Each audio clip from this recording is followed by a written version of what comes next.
Hi guys. So, it's time for baby naman. Try natin kung kakain siya nito. Hi baby.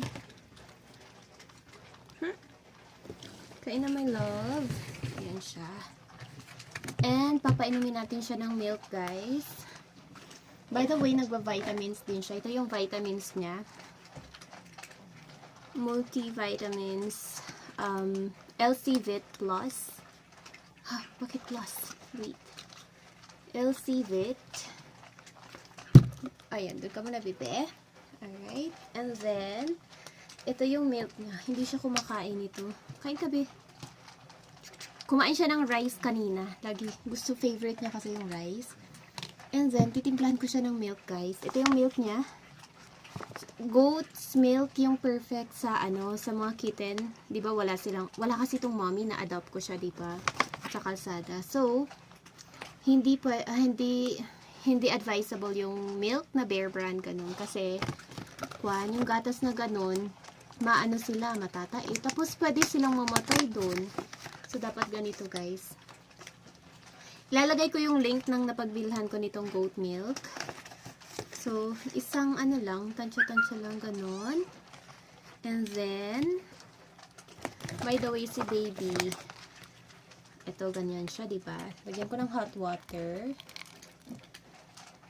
Konti lang yung nilalagay kong water kasi, lagyan ko ng konting warm para mainom niya agad, guys.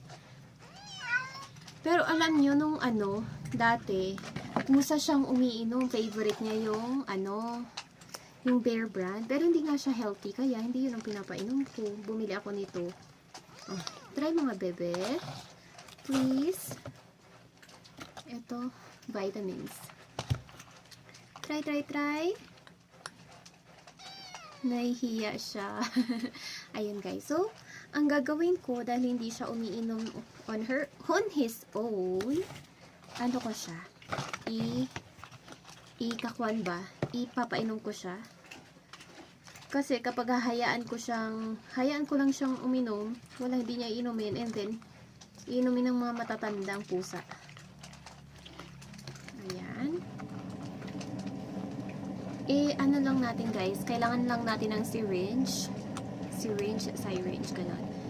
Of course, tanggalin natin yung karayom, ayun. And then, ito siya guys, oh.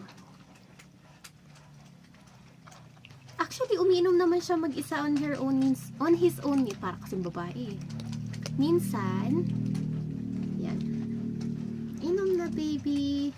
Kailangan ko kasing painumin ng, para hindi siya manghina. Ayan.